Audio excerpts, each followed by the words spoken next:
ఈ రోజున మరి యొక్క విషయాన్ని మనం ధ్యానం చేద్దాం. ఒక్కడైనటువంటి దేవునికి ఒక్కనిగా నిలబడిన వ్యక్తి మరొక వ్యక్తిని మనం ధ్యానం చేద్దాం. మొదటి రాజుల గ్రంథం 19వ అధ్యాయము 8వ వచనం నుంచి 14 వచనాల్లో మనం ధ్యానం చేస్తే ఇందులో ఒక వ్యక్తి మనకు కనపడతాడు. ఎవరు అంటే మొదటి వచనం, ఏలియా చేసినదంతయును అతడు ఖడ్గము చేత ప్రవక్తలందరినీ చంపించిన సంగతియు అహాబు యెజెబెలునకు తెలియజెప్పగా యెజెబెలు ఒక దూత చేత ఏలియాకు ఈ వర్తమానం పంపించెను. రేపు ఈ వేళకు నేను నీ ప్రాణమును వారిలో ఒక్కని ప్రాణం వలె చేయని ఎడల దేవుడు నాకు గొప్ప అపాయము కలుగుజేయునుగాక. కాబట్టి అతడు ఆ సమాచారము తెలుసుకొని లేచి తన ప్రాణము కాపాడుకొనుటకై పోయి యూదా సంబంధమైన బెర్షెబాకు చేరి అచ్చట ఉండుమని తన దాసునితో చెప్పి తాను ఒక దిన ప్రయాణము అరణ్యములోనికి పోయి ఒక బదరీ వృక్షము కింద కూర్చుండి మరణాపేక్ష గలవాడై, యెహోవా, నా పితరుల కంటే నేను ఎక్కువ వాడను కాను, ఇంత మట్టుకు చాలును, నా ప్రాణము తీసుకొనమని ప్రార్థన చేశాను. ఇక్కడ చదువుకున్న ఈ వాక్య భాగంలో ఏలియా అనేటువంటి దైవజనుడు కనపడుతున్నాడు. ఎవరు చెప్పండి? ఏలియా. ఎవరు? ఏలియా. ఏలియా అనే దైవజనుడు ఒక కార్యాన్ని చేశాడు. ఏంటి ఆ కార్యం అంటే 18వ అధ్యాయంలో ఆ మాటలు ఉంటాయి, మనం ధ్యానం చేస్తాం. అయితే ఆ కార్యాన్ని చేసిన దానిని బట్టి ఆ కాలంలో రాజుగా ఉన్నటువంటి అహాబు అనేటువంటి రాజు యొక్క భార్య యెజెబెలు తెలుసుకొని తన ప్రవక్తలందరినీ కూడా చంపేసినటువంటి యొక్క ఏలియాను నేను కూడా చంపేస్తాను, రేపు ఈ వేళకు నేను చంపేస్తానని ఆయనకి ఈ సమాచారం తెలపగానే వెంటనే ఆయన ఏం చేశాడు తెలుసా? దేవునికి ప్రార్థన చేస్తూ ఉన్నాడు. నా పితరుల కంటే నేను ఎక్కువ వాడను కానయ్యా, ఇంత మట్టుకు చాలు నా బ్రతుకు. కొన్నిసార్లు విసుగు చెందినప్పుడు చాలామంది ఏమంటారు, ఇంకా బతికిన నాళ్ళు ఇక చాలు, నన్ను కొండబో ప్రభు అంటారు. తీరా కొండబోయటానికి ఊపిరిపోతుంటుంది, నన్ను హాస్పిటల్ ఎత్తుకపో అంటుంటారు కొంతమంది. ఊరిక మాటకేమో చచ్చిపోతే బాగుండు అంటారు, కానీ చావు మీదకి వచ్చినప్పుడు ఏం చేస్తారు? అక్కడ తీసుకుపోండి, ఇక్కడ తీసుకుపోండి అని చెప్పేసి అప్పులు చేసైనా సరే నన్ను బతికించండి, ఏదో నా మనమరాలు పెళ్లి చూడాలనుకుంటున్నా అని ముసలోళ్ళు కానీ లేకపోతే ఇంకొకరు మాట్లాడుతూ ఉంటారు. దేవుని కొరకై నిలబడినటువంటి ఏలియా అనే దైవజనుడు దేవుని కొరకు నిలబడినాడు. కానీ ఒక స్త్రీ తనను మరణింపజేస్తుందని లేక తనను చంపుతాదని ఒక మాట చెప్పినందుకు ఆయన భయపడి దేవునికి ప్రార్థన చేశాడు. అందుకంటే ఆ కాలంలో మరి ఏలియా లాంటి రోషం కలిగిన వాడు ఎవరూ లేరు. ఆ రోషం కలిగినటువంటి వ్యక్తిగా ఏలియా మనకు కనబడతాడు. అయితే ఈ మాట ఎప్పుడైతే విన్నాడో, చంపుతాది అనే మాట ఎప్పుడైతే విన్నాడో ఆయన ప్రార్థన చేశాడు. నన్ను తీసుకో అని ప్రార్థన చేస్తే దేవుడు ఏం చేశాడో చూడండి. మొదటి రాజుల గ్రంథం 19వ అధ్యాయం 5వ వచనం, అతడు బదరీ వృక్షం కింద పరుండి నిద్రించుండగా ఒక దేవదూత వచ్చి అతన్ని ముట్టి నీవు లేచి భోజనము చేయమని చెప్పెను. అతడు చూసినంతలో అతని తల దగ్గర నిప్పుల మీద కాల్చబడిన అప్పమును నీళ్ల బుడ్డియు కనబడిన గనుక అతడు భోజనం చేసి తిరిగి పరుండెను. అయితే యెహోవా దూత రెండవ మారు వచ్చి అతన్ని ముట్టి నీ శక్తికి మించిన ప్రయాణం నీకు సిద్ధమై ఉన్నది, నీవు లేచి భోజనము చేయమని చెప్పినప్పుడు అతడు లేచి భోజనము చేసి ఆ భోజనపు బలము చేత 40 రాత్రింబవళ్ళు ప్రయాణం చేసి దేవుని పర్వతమని పేరు పెట్టబడిన హోరేబునకు వచ్చి అచ్చట ఉన్న ఒక గుహలోనికి చేరి బస చేసెను. చూడండి, ఇక్కడ చచ్చిపోవాలని ఆలోచన కలిగి బదరీ వృక్షం కింద నిద్రపోతూ ఉన్నాడు. అప్పుడు దేవుడు ఏం చేశాడు? తనకు ఆహారం లేదని చెప్పేసి గుర్తించిన దేవుడు తనకు ఆహారాన్ని పెట్టాడు. ఆ ఆహారం తిని మళ్ళీ పడుకున్నాడు. భోంచేసినాక వచ్చేది ఏంటి? నిద్రనే కదా. ఆ ఆహారం తీసుకున్న తర్వాత ఆయన నిద్ర వచ్చింది, పడుకున్నాడు. మళ్ళా రెండవసారి దేవుని దూత వచ్చి ఇలా మాట్లాడుతూ ఉన్నాడు, నీ శక్తికి మించిన ప్రయాణం నీకుంది కాబట్టి నువ్వు ముందుకు కొనసాగాలి అని ఆయనతో మాట్లాడడం మనం చూస్తాం. ఈ యొక్క మాట ఎప్పుడైతే ఆయన విన్నాడో, విన్న వెంటనే తను ఏం చేశాడట? ఇక ప్రయాణం కొనసాగించాడు. ఎన్ని రోజులు? 40 రాత్రింబవళ్ళు ఆయన ప్రయాణం చేసి ఎక్కడికి వెళ్ళాడు? హోరేబు కొండ దగ్గరికి వెళ్ళాడు. హోరేబు కొండ అనగానే మనకేం గుర్తు రావాలంటే దేవుడు మొట్టమొదటిగా మోషేను దర్శించిన స్థలం అదే. నిర్గమకాండం 3వ అధ్యాయం 1వ వచనం చదవండి. మోషే మిద్యాను యాజకుడైన యిత్రో అను తన మామ మందను మేపుచు ఆ మందను అరణ్యం అవతలకు తోలుకొని దేవుని పర్వతమైన హోరేబునకు వచ్చెను. హల్లెలూయా. అందుకే ఇక రాయబడిన మాట కూడా అదే, దేవుని పర్వతమైన హోరేబునకు వచ్చాడు ఏలియా. కాబట్టి 80 సంవత్సరాల వయసులో ఉన్నటువంటి 80 సంవత్సరాల వయసులో ఉన్నటువంటి మోషేను దర్శించిన దేవుడు ఎక్కడ? హోరేబు పర్వతం దగ్గరనే. ఈ హోరేబు కొండ దగ్గర దేవుడు తను దర్శించి ఆ కాలుచున్న పొదలో నుంచి దేవుడు మాట్లాడి దేవుడి ప్రజలైన ఇశ్రాయేలును విడిపించటానికి మోషేను దేవుడు పంపించిన మొదటి స్థానం అదే స్థలమే. ఆ స్థలములో నుండి మోషేను పంపించాడు. అయితే ఇక్కడ ఏలియా తన జీవితంలో మరణాపేక్ష గలవాడై బదరి వృక్షం కింద పడుకొని ఉన్నప్పుడు తనకు ఆహారం పెట్టి తన ప్రయాణం చేయమని చెప్పినప్పుడు ఆయన 40 రాత్రింబవళ్ళు ప్రయాణం చేసి, ఎంత దూరం చూడండి. మన నడకకి ఏలియా గారి నడకకి చాలా వ్యత్యాసం ఉండొచ్చు. ఎందుకంటే దేవుని శక్తి చేత బలము చేత ప్రయాణం చేస్తున్నాడు కాబట్టి ఆయన నడుచుకుంటూ వెళ్ళాడో పరిగెత్తుకుంటూ వెళ్ళాడో 40 రాత్రులు 40 పగళ్ళు తను ప్రయాణం చేసి ఒక గుహలోకి వెళ్ళాడు. ఆ గుహ ఎక్కడ ఉంది అంటే దానినే హోరేబు కొండ అని అంటాం. ఈ హోరేబు కొండకు ఆయన వచ్చిన తర్వాత ఏం జరిగింది చూడండి. దేవుడు తనని దర్శించాడు. అక్కడనేమో బలహీనంగా ఉన్నప్పుడు బలపరచడానికి ఆహారం పెట్టి తన దూత ద్వారా దేవుడు ఏలియాని బలపరిచి పంపించాడు. ప్రయాణం చేసి దేవుని పర్వతం అని పెట్టబడిన హోరేబునకు వచ్చిన తర్వాత అక్కడ దేవుడు మళ్ళీ అతన్ని దర్శించాడు. చదవండి ఇప్పుడు మొదటి రాజుల గ్రంథం 19వ అధ్యాయము 9వ వచనం. అతడు ఉన్న ఒక గుహలోనికి చేరి బస చేసెను. యెహోవా వాక్కు అతనికి ప్రత్యక్షమై, ఏలియా, ఇచ్చట నువ్వేమి చేయుచున్నావని అతన్ని అడగగా, అతడు, ఇశ్రాయేలు వారు నీ నిబంధనను తోసివేసి నీ బలిపీఠములను పడగొట్టి నీ ప్రవక్తలను ఖడ్గము చేత హతము చేసిరి. సైన్యముకు అధిపత్యకు దేవుడకు యెహోవా కొరకు మహారోషం గలవాడనై నేను ఒకడను మాత్రమే మిగిలి ఉండగా వారు నా ప్రాణమును కూడా తీసివేయుటకు చూచున్నారని మనవి చేసెను. ప్రియులారా గమనించండి, ఇక్కడ దేవునికి సమాధానం ఇస్తున్న ఏలియా ఏమంటుంది తెలుసా? అయ్యా, నీ ప్రజలైనటువంటి వారు ఏం చేశారు? నీ నిబంధనను త్రోసివేశారు, నీ బలిపీఠములు పడగొట్టారు, నీ ప్రవక్తలను కూడా చంపేస్తా ఉన్నారు. ఇలాంటి సమయంలో నేనొక్కడినే నీ కోసం ఎలా నిలబడ్డాను? మహారోషం కలిగి నిలబడ్డాను అన్నాడు. హల్లెలూయా. దేవుని పిల్లలుగా దేవుని కోసం మనము రోషం కలిగి నిలబడాలి. ఏలియా దైవజనుడు దేవుని కొరకు ఒక్కడిగా నిలబడ్డాడని తన మాటల్లో చెప్తా ఉన్నాడు. ఎలా నిలబడ్డాడంటే ఆయన రోషం గలవాడై నిలబడ్డాడు. ఎవరి కోసము అనంటే దేవుని కోసమై. ఒక్కడై ఉన్నటువంటి దేవుని కొరకై ఒక్కడై ఉన్నటువంటి ఏలియా రోషం కలిగి దేవుని కోసం నిలబడ్డాడు. ఏ విషయంలో రోషం కలిగి దేవుని కోసము ఏలియా నిలబడ్డాడో మనం గమనిద్దాం. మొదటి రాజుల గ్రంథం 18వ అధ్యాయం 17వ వచనం. అహాబు ఏలియాను చూసి, ఇశ్రాయేలు వారిని శ్రమపెట్టువాడు నీవే కావా అని అతనితో అనగా, అతడు, నేను కాను, యెహోవా ఆజ్ఞలను గైకొనక బయలుదేవతను అనుసరించు నీవును నీ తండ్రి ఇంటి వారును ఇశ్రాయేలు వారిని శ్రమపెట్టువారై ఉన్నారు. అంటే ఇక్కడ ఏలియా అనేటువంటి దైవజనుడికి ఇశ్రాయేలు రాజైన అహాబునకు కొంత సంభాషణ జరుగుతుంది. వాళ్ళకు కష్టం వచ్చింది, వాళ్ళకు వర్షం లేదు. వర్షం లేకపోతే ఎవరిని బాధపడాలి? భార్య భర్త మీనా, భర్త భార్య మీనా? భార్యకు సంబంధం లేదు, భర్తకు సంబంధం లేదు, ఒకవేళ ఎమ్మెల్యేకు సంబంధం లేదు, ముఖ్యమంత్రి కూడా సంబంధం లేదు. కాబట్టి మనుషులు కాదు వర్షాన్ని కురిపించేది, నీ దేవుడైన యెహోవాయే వర్షం కురిపించేవాడు కదా. ఈ వర్షాన్ని నేను ఇవ్వనని చెప్పేసి దేవుడే చెప్పేశాడు. ఎన్ని సంవత్సరాలు అంటే 3.5 సంవత్సరాలు. ఆ 3.5 సంవత్సరాలు వర్షం లేని కారణాన్ని బట్టి దేవుని ప్రజలైన ఇశ్రాయేలులు, ఆ ఇశ్రాయేలుకు రాజైన అహాబు చాలా కష్టాలు పడుతూ ఉన్నారు. ఆ టైంలో ఏలియా కనపడేసరికి ఆయన అంటున్నాడు, రాజు, ఓ ఏలియా, నీ ప్రజలు, ఈ దేవుని ప్రజలైన ఇశ్రాయేలు ఇంత శ్రమ పెడుతున్న నువ్వే కారకుడు, నువ్వే అంటే నేను కాదు నువ్వే అని చెప్పేసి ఆయన అంటున్నాడు.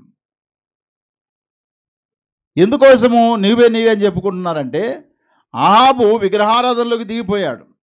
యెజబేలు దైవ సంబంధమైంది కాదు. యెజబేలు చెప్పినట్టుగా అహాబు నడుచుకుంటున్నాడు, యెహోవా చెప్పినట్టు ఏలియా నడుచుకుంటున్నాడు. ఇప్పుడు దీన్ని బట్టి అర్థం చేసుకుందాం, వీళ్ళిద్దరిలో ఎవరు ప్రజలను శ్రమ పెట్టేవారు? అహాబు రాజే. ఎందుకు? 18వ వచనం చదువుదాం. అతడు, నేను కాను, యెహోవా ఆజ్ఞలను గైకొనక బయలుదేవతను అనుసరించు నీవును నీ తండ్రి ఇంటి వారును ఇశ్రాయేలు వారిని శ్రమ పెట్టువారై ఉన్నారని చెప్పాడు. అంటే అహాబును తన ఇంటి వారు అందరూ కూడా యెహోవా దేవుని విడిచిపెట్టి బయలుదేవతను ఏం చేస్తున్నారు? ఆరాధన చేస్తారు. అంటే ఒక మాటలు చెప్పాలంటే విగ్రహారాధన చేస్తూ ఉన్నారు. అన్నిటికంటే ఘోరమైన పాపం ఏంటయ్యా అంటే బైబిల్లో విగ్రహారాధనే.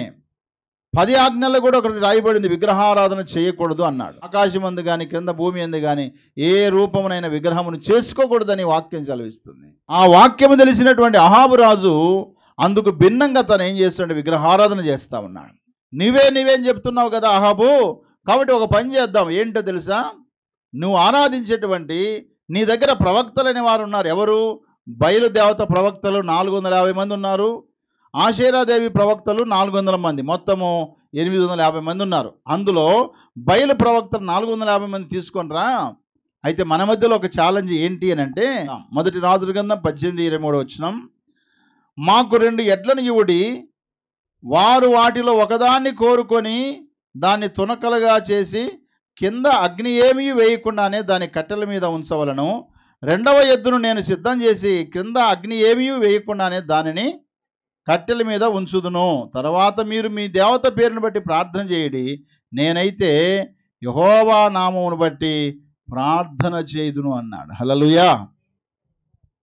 నేనైతే యెహోవా నామమును బట్టి ప్రార్థన చేస్తా, మీరైతే మీ బయలుదేవతను బట్టి ప్రార్థన చేయండి. అయితే శపథం ఏంటి, ఛాలెంజ్ ఏంటంటే, ఒక 2 ఎద్దులు తీసుకురండి, ఒక ఎద్దు మీకు, ఒక ఎద్దు నాకు. అయితే మంట పెట్టకుండానే, కట్టెలు పెట్టకుండానే, అగ్ని పెట్టకుండానే ఆ మాంసం ఏం కావాలి? కాలిపోవాలి, దహించబడాలని చెప్పేసి ఈ విధమైనటువంటి ఛాలెంజ్ని దైవజనుడైన ఏలియా నిలబడి మాట్లాడు. ఏలియా పక్షం ఎవరైనా ఉన్నారంటే ఎవరు లేరు. యెహోవా పక్షాన ఒక్కడే రోషంగా నిలబడ్డాడు.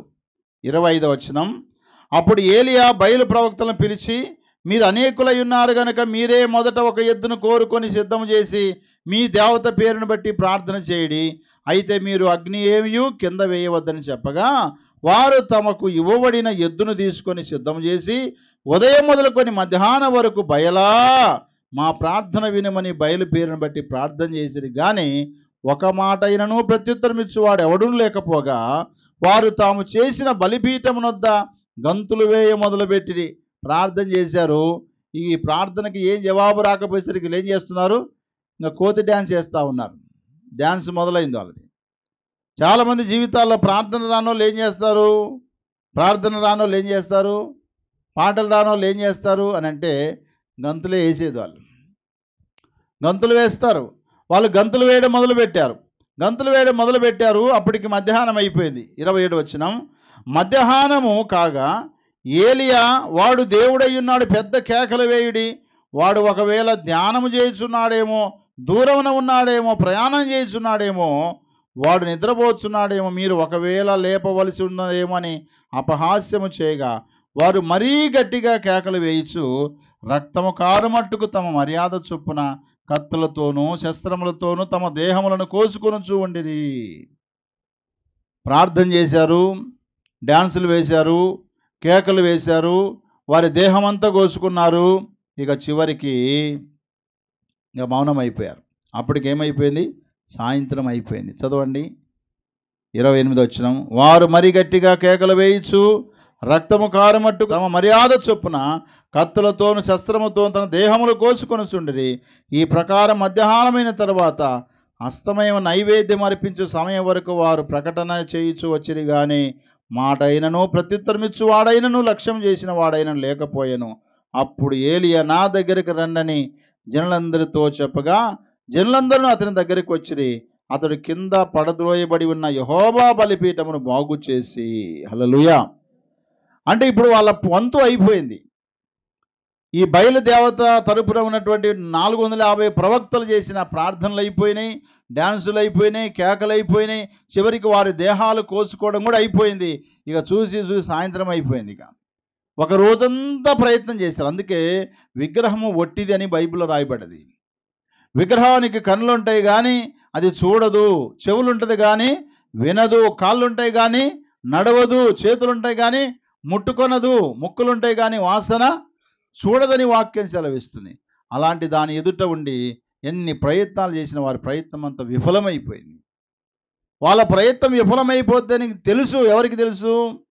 ఏలియాకు తెలుసు. ఎందుకంటే విగ్రహం గురించి ఆయనకు తెలుసు, యెహోవా దేవుని గురించి కూడా ఆయనకు బాగా తెలుసు. ఆయన ఎన్ని కార్యాలు చేశాడో కూడా ఏలియా గారికి తెలుసు. అందుకే రోషం కలిగి వాళ్ళ మధ్యలో నిలబడి ఈ ప్రయత్నం చేసిన తర్వాత వారి ప్రార్థనలు వ్యర్థమైపోయినాయి, వారి యాగములు వ్యర్థమైపోయినాయి. అయితే ఏలియా ప్రారంభించాడు. ఇక ఆయన వంతు వచ్చింది. ఆయన వంతు వచ్చినప్పుడు ఇలా చేస్తున్నాడు. ఏం చేస్తున్నాడో చూడండి. మొదటి రాజులు 18:30 వచనం. అప్పుడు ఏలియా నా దగ్గరికి రండని జనులందరితో చెప్పగా జనులందరూ అతని దగ్గరకు వచ్చిరి. అతడు కింద పడద్రోయబడిన యెహోవా బలిపీఠమును బాగు చేశాడు. హల్లెలూయా. బలిపీఠమును బాగు చేశాడండి. వీళ్ళైతే బలిపీఠాన్ని త్రోసివేశాడు. అహాబు తన ప్రజలు బయలును నమ్ముకొని బలిపీఠాన్ని పడవేశారు. బలిపీఠం ఎక్కడుంటుందో అక్కడ దేవుడు తప్పకుండా ప్రత్యక్షమవుతాడు. అబ్రహాం బలిపీఠం కట్టినప్పుడు దేవుడు ప్రత్యక్షం కాలేదా? ఇసాకు బలిపీఠం కట్టినప్పుడు దేవుడు ప్రత్యక్షం కాలేదా? నోవాహు జలప్రలయంలో కాపాడబడినప్పుడు ఆయన బలిపీఠం కట్టినప్పుడు దేవుడు ప్రత్యక్షం కాలేదా? దేవుడు తప్పకుండా ప్రత్యక్షమవుతాడు. ఎప్పుడైతే పాడైపోయిన బలిపీఠాన్ని, పడద్రోయబడిన బలిపీఠాన్ని లేపాడో అప్పుడు దేవుడు ప్రత్యక్షమై ఏలియాతో ఈ మాటలు చెప్తా ఉన్నాడు. చదవండి ఆ మాట. 31 వచనం. యెహోవా వాక్కు ప్రత్యక్షమై నీ నామము ఇశ్రాయేలునకు వాగ్దానం నొందిన యాకోబు సంతతి గోత్రము లెక్క చొప్పున 12 రాళ్లను తీసుకొని ఆ రాళ్ల చేత యెహోవా నామమున ఒక బలిపీఠము కట్టించి దాని చుట్టూ 2 మాణికెల గింజలు పట్టునంత లోతుగా గంధం ఒకటి తవ్వించి కట్టెలను క్రమముగా పేర్చి ఎద్దును తునకలుగా కోసి ఆ కట్టెల మీద ఉంచి జనులు చూచుచుండగా మీరు 4 తొట్ల నిండా నీళ్లు నింపుడని చెప్పాను. అది అయిన తర్వాత 2వ మారు ఆ ప్రకారమే చేయుడని అతడు చెప్పగా వారు 2వ మారును అలాగు చేసిరి. 3వ మారును చేయుడనగా వారు 3వ మారును చేసిరి. అప్పుడు ఆ నీళ్లు బలిపీఠం చుట్టూ పొర్లి పారెను. మరియు అతడు కందకమును నీళ్లతో నింపెను. అస్తమయ నైవేద్యం అర్పించు సమయమున ప్రవక్తయగు ఏలియా దగ్గరకు వచ్చి ఇలాగూ ప్రార్థన చేసెను. యెహోవా, అబ్రహాము, ఇస్సాకు, ఇశ్రాయేలు దేవా, ఇశ్రాయేలు మధ్య నీవు దేవుడవై ఉన్నావనియు నేను నీ సేవకుడై ఉన్నాననియు ఈ కార్యములన్నీ నీ సెలవు చేత చేసిననియు ఈ దినమున కనపరుచుమని దేవునికి ప్రార్థన చేస్తా ఉన్నాడు. హల్లెలూయా.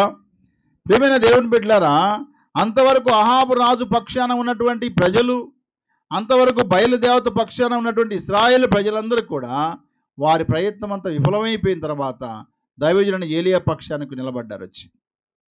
ఇప్పుడు ఆయన చేస్తున్న ప్రార్థనకు ముందుగా దేవుడు ప్రత్యక్షమై అన్నాడు, ఎద్దును కొయ్యమన్నాడు, దాన్ని బలి అర్పించమన్నాడు, అలాగే నీళ్లు పోయమని చెప్పాడు, అక్కడ నిప్పు కూడా ఏమీ వేయవద్దని చెప్పాడు. వీటన్నిటిని ఒకసారి కాదు 2-3 సార్లు చేసే లోపల ఆ నీళ్లు పొంగి పొర్లిపోతూ ఉన్నాయి. వాళ్ళు కనీసం పచ్చి మాంసం కూడా కాల్చలేకపోయిన వాళ్ళ దేవత, కానీ పచ్చిదే మాంసము, ఆ మాంసం మీద మళ్ళీ నీళ్ళు పోయిట. ఇవన్నీ దేవుని యొక్క రోషానికి, లేక దేవుని యొక్క పౌరుషానికి, దేవుని యొక్క కార్యానికి ఇవన్నీ కూడా మనకు సాక్ష్యం ఇస్తూ ఉన్నాయి. ఇవన్నీ కూడా మనకు సాక్ష్యం ఇస్తున్నాయి. అంతగా చూడండి, ఒక చిన్న మంట పెట్టాలంటే పేపర్ తడిసినా కష్టమే, అగ్గిపుల్ల తడిసినా కూడా మంట పెట్టలేము, అగ్ని మండించలేం కదా. అలాంటిది ఇన్ని నీళ్లు వాటి మీద పోసి నీళ్లు పొర్లి పారుతున్నాయి.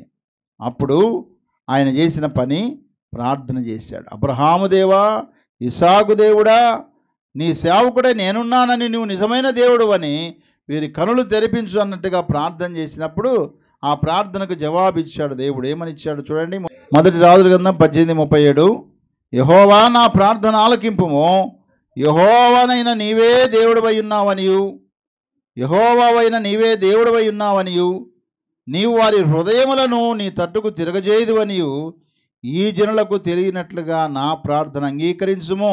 అతడు ఇలాగు ప్రార్థన చేయుచుండగా యెహోవా అగ్ని దిగి దహన బలి పశువును, కట్టెలను, రాళ్లను, బుగ్గిని దహించి కందకమందున్న నీళ్లను ఆరిపోజేసెను. హల్లెలూయా. నిజంగా చూడండి ప్రియులారా,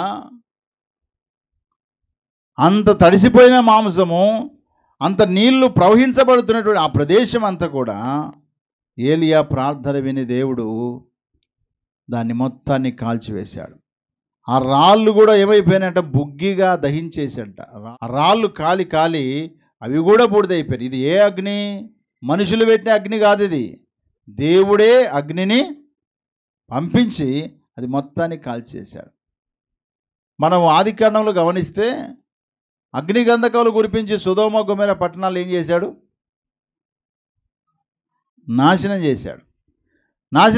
ఇప్పటికీ కూడా ఆ నేల దేనికి పని చేయకుండా అయిపోయింది. అంటే దేవుని అగ్ని వేరు. కొంతమంది అగ్ని పంపించు దేవుడు అగ్నిగానే పంపిస్తే మనం మొత్తం కాలిపోతాం. పాటలు కూడా కొంతమంది రాస్తారు, నీ అగ్ని కురిపించు, నీ అగ్నితో కాల్చని అంట కదా. దేవుని పరిశుద్ధాత్మ అగ్ని చేత మనం కాల్చబడినప్పుడు మనలో ఉన్న పాపపు సంబంధమైన అన్నీ కూడా ఏమైపోతాయి? కాలిపోతాయి.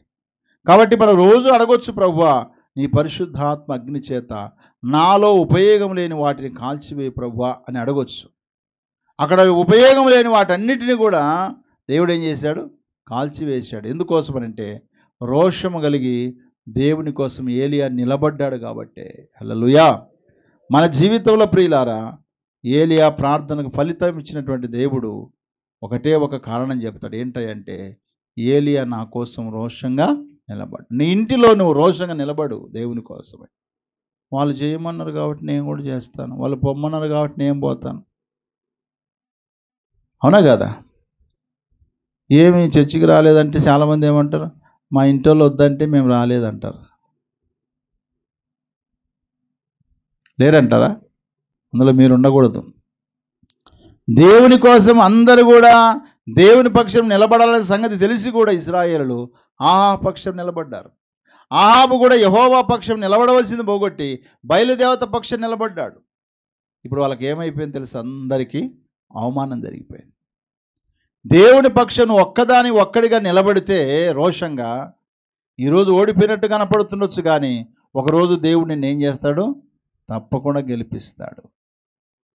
గెలిపిస్తాడు. ఈరోజు నువ్వు ఒక్కడివే కానీ నువ్వు అనుకుంటున్నావు, నీ వెనకాల చాలామందిని దేవుడు ఏర్పాటు చేసి ఉంటాడు. చదువుదామా మాట.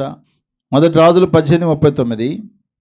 అంతటా జనులందరూ దాన్ని చూసి సాగిలపడి యెహోవాయే దేవుడని కేకలు వేసిరి. అప్పుడు ఏలియా ఒకరినైనా తప్పించుకొని పోనివ్వక బయలు ప్రవక్తలను పట్టుకున్నని వారికి సెలవివ్వగా జనులు వారిని పట్టుకొని ఏలియా కీషోను వాగు దగ్గరికి వారిని కొనిపోయి అక్కడ వారిని వధించెను. హల్లెలూయా. ఎంతమందిని? 450 మందిని కత్తితో ఏం చేశాడు? నరికి పడేశాడు. ఒక ఏలియా నిలబడకపోయింటే ఈ 450 మంది ఇంకా ఏం చేసేవాళ్ళు? తన ప్రజలైనటువంటి ఇశ్రాయేలు ఇంకా పాడు చేసేవాళ్ళు. ఈ ప్రజలు కూడా తెలియక వాళ్ళ దైవజనుడు ఏలియా యొక్క దేవుడని యెహోవాయే గొప్ప దేవుడని సంగతి గుర్తెరగక వాళ్ళు ఏదో చిన్న చిన్న అవసరాలు రాజు తీరుస్తాడు కాబట్టి రాజు ఏం చెప్తే ఆ మాట వింటాను. క్రైస్తవులుగా మనము డబ్బుల కోసం ఆశపడి, భోజనం కోసం ఆశపడి, లేక ఇంకా స్థలాల కోసం ఆశపడి దేవుని పక్కన పెట్టేసి, దేవుని సేవకుని పక్కన పెట్టేసి వాళ్ళ మాట విని ఒకవేళ పోతే రేపు నువ్వు కూడా చచ్చిపోతావు. జాగ్రత్త. ఆధ్యాత్మికంగా చచ్చిపోతావు, భౌతికంగా కూడా చచ్చిపోయే అవకాశం ఉన్నది. యెహోవా దేవుడని వాళ్ళకి తెలియదా? వాళ్ళకి తెలుసు. కానీ రాజు మాకు అడిగినదల్లా ఇస్తాడని చెప్పేసి దేవుణ్ణే పక్కన పెట్టేశారు, కానీ రాజును మాత్రం వెంబడిస్తూనే వచ్చారు. కాబట్టి పిల్లరా, ఏలియా అలా చేయలేదు. రాజు అయితే రాజు కావచ్చు, ప్రవక్తలు ఉంటే ఉండొచ్చు గాక, నా పక్షాన ఉండేవాడు, నన్ను రక్షించినవాడు, నన్ను పోషిస్తున్నవాడు, ఈ కరువులో కూడా నాకు తోడుగా ఉండి నడిపించిన యెహోవాయే దేవుడని దేవుని కోసం ఒక్కడే నిలబడ్డాడు. హల్లెలూయా. దేవుని కోసం ఎలా నిలబడ్డాడు తెలుసా? రోషం కలిగి నిలబడ్డాడు. అందుకే దేవుడు ఆ రోజున ఏలియాని ఏం చేశాడు? గెలిపించాడు. ఈ సంగతి తెలిసింది ఎవరికి? యెజబేలుకి. మా బయలు ప్రవక్తలైన 450 మందిని ఏలియా చంపేశాడు, మా రాజ్యంలో ఉండవలసినట్టు ఇశ్రాయేల్ అందరినీ దేవుని పక్షాన మలిచాడు, కాబట్టి రేపటి రోజున ఏలియా నిన్ను కూడా నేను చంపుతాను అన్నప్పుడు అప్పుడు ఆయన భయపడి ఎక్కడికి వెళ్ళిపోయాడు? బదరి వృక్షం కింద కూర్చున్నాడు. అక్కడ దేవుడు అతన్ని పోషించి ఆహారం పెట్టి 40 రాత్రిమలు ప్రయాణం చేయడానికి దేవుడు శక్తినిచ్చి హోరేబు కొండకు తీసుకొచ్చిన తర్వాత అప్పుడు అడిగాడు, ఏలియా ఎవరు నువ్వు, ఎక్కడి నుంచి వస్తున్నావు అని అడిగాడు. చదవండి ఆ మాట. 1 రాజుల గ్రంథం 19:11. అందుకు ఆయన, నువ్వు పోయి పర్వతం మీద యెహోవా సముఖమందు నిలిచి ఉండమని సెలవిచ్చెను. అంతటా యెహోవా వైపున సంచరింపగా బలమైన పెనుగాలు లేచెను. యెహోవా భయమునకు పర్వతములు బద్దలాయెను, శిలలు చిన్న భిన్నములాయను, కానీ యెహోవా గాలి దెబ్బల యందు ప్రత్యక్షం కాలేదు. కానీ పోయిన తర్వాత భూకంపం కలిగిన, కానీ ఆ భూకంపం నందు యెహోవా ప్రత్యక్షం కాలేదు. ఆ భూకంపమైన తర్వాత మెరుపు పుట్టిన, కానీ ఆ మెరుపు నందు యెహోవా ప్రత్యక్షం కాలేదు. మెరుపు ఆగిపోగా మిక్కిలి నిమ్మలముగా మాట్లాడు ఒక స్వరం వినబడెను. ఏలియా దాన్ని విని తన దుప్పటితో ముఖము కప్పుకొని బయలుదేరి గుహవాకిట నిలిచెను. అంతలో ఏలియా, ఇచ్చట నువ్వేమి చేయుచున్నావని ఒకడు పలికిన మాట అతనికి వినబడెను. అందుకతడు, ఇశ్రాయేలు వారు నీ నిబంధన త్రోసివేసి నీ బలిపీఠములను పడగొట్టి నీ ప్రవక్తలను ఖడ్గము చేత హతము చేసిరి.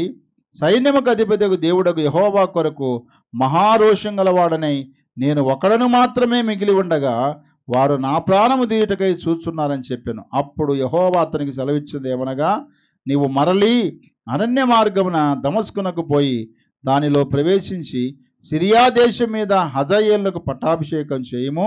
ఇశ్రాయేలు వారి మీద నిమిషి కుమారుడైన యెహోవాకు పట్టాభిషేకం చేయుము.